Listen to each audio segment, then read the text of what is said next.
یہ ماہ استغفار ہے کیونکہ اس مہینے میں اللہ کی بارگاہ میں اعمال نامے پیش ہونے ہیں. غالباً پاکستان میں 3 فروری کی رات شب برات ہے. اس کی رات کتنی امپورٹنٹ ہے کہ حدیث پاک میں آتا ہے, میرے آقا فرماتے ہیں اللہ عز و جل خاص طور پر 4 راتوں میں بھلائیوں کے دروازے کھول دیتا ہے. وہ 4 راتیں کون سی ہیں؟ نمبر 1 بقرہ عید کی رات, نمبر 2 عید الفطر کی چاند رات, نمبر 3 شعبان کی 15ویں رات, کہ اس رات میں مرنے والوں کے نام اور لوگوں کا رزق اس سال حج کرنے والوں کے نام بھی لکھے جاتے ہیں. ویری امپورٹنٹ رات ہے, فیصلوں کی رات. اگلے سال کا رزق بھی لکھا جاتا ہے, کون حج کو جائے گا یہ بھی لکھا جائے گا شب برات, اور فرشتوں کو یہ بھی بتا دیا جائے گا کہ کون اس سال دنیا سے چلا جائے گا. پچھلے شعبان میں کئی لوگ ہمارے ساتھ تھے جو اس شعبان میں نہیں ہیں, ہمیں نہیں معلوم اس سال ہمارے بارے میں کیا فیصلہ ہونا ہے. اور پھر چوتھی رات عرفے کی رات, یعنی 8 اور 9 ذوالحجہ کی درمیانی رات. تو یہ 4 راتیں بڑی خاص ہیں جس میں بھلائیوں کے دروازے کھل جاتے ہیں. شب برات کی سگنیفیکنس کیا ہے؟ حدیثوں میں آتا ہے کہ اللہ کریم اس رات قبیلہ بنی کلب کی بکریوں کے بالوں کی تعداد کے مطابق گناہ گاروں کو جہنم سے آزاد فرما دیتا ہے. اچھا, یہ قبیلہ بنی کلب کون سا تھا؟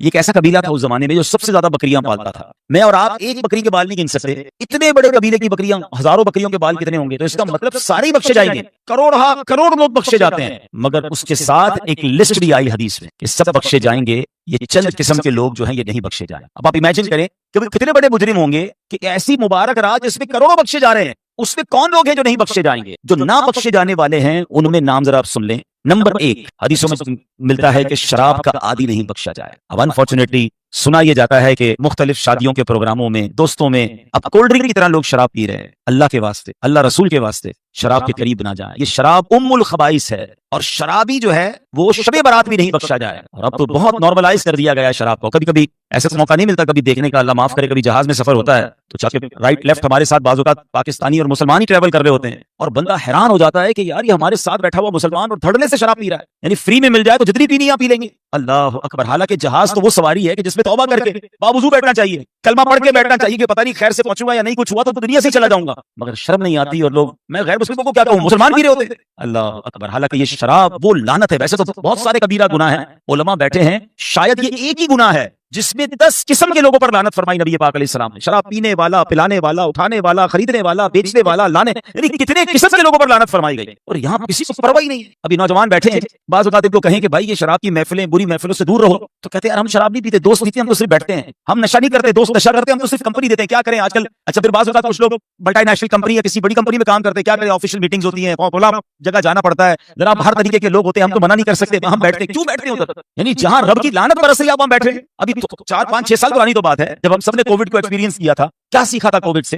سوشل ڈسٹینس, کہ یار اس میں بخار آ رہا ہے, نزلہ آ رہا ہے, بندے سے ہی دور رہو, ہاتھ بھی نہیں ملاتے ایک دوسرے سے. یعنی وائرس سے بچنے کے لیے ڈسٹینس کر سکتے ہو, اللہ کی لعنت سے بچنے کے لیے ڈسٹینس نہیں کرنا ہے. نہیں میرے پیارے اسلامی بھائیو, صحبت ہی بندے کو برا بناتی ہے. آپ کسی بھی شرابی, کسی بھی برے کام کرنے والے سے ملنے, پڑھے لکھے لوگ بیٹھے, کسی ہیروئن سے ملنے, جواری سے ملنے, کسی قاتل سے ملنے, چور سے ملنے, سوال کریں کدھر سے ملی یہ عادت, بتائیں کیا جواب دے گا؟ آپ کو جواب نہیں پتا, وہی کہے گا دوستوں سے ملی. کوئی بھی آپ کو نہیں کہے گا جناب میری ایک برتھ ڈے تھی اور ابو بڑے خوش تھے اور میرے لیے جناب ابو چرس کا سگریٹ لے کے آئے, بیٹا آج سے شروع کر دے.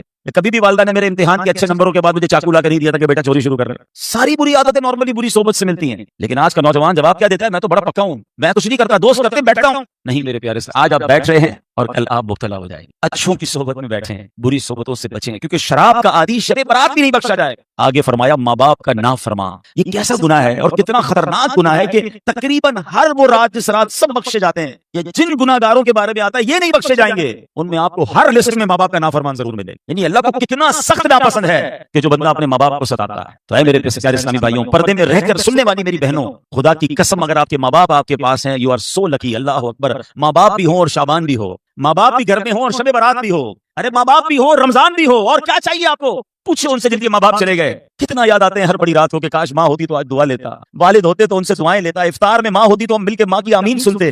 ماں نہیں ہے اور رمضان ہے, ماں نہیں ہے اور شعبان ہے, مگر آپ کے پاس اگر ماں باپ ہے, قسم سے انہیں راضی کیجیے, انہیں ناراض مت کیجیے گا, ان کو دکھ نہ دیجیے. ایک اپنی زندگی کا نچوڑ بیان کر دیتا ہوں. زندگی میں ایک بات یاد رکھیے گا کہ جس سے اس کے ماں باپ راضی ہے نا, اس کو دنیا میں ترقی سے کوئی نہیں روک سکتا, اور جس سے اس کے ماں باپ ناراض ہیں, چاہے سارا زمانہ راضی ہے, اس کو بربادی سے کوئی نہیں روک سکتا. اور یہ حدیث پاک کے الفاظ ہیں کہ جس سے اس کے ماں باپ راضی, اس سے اس کا رب راضی,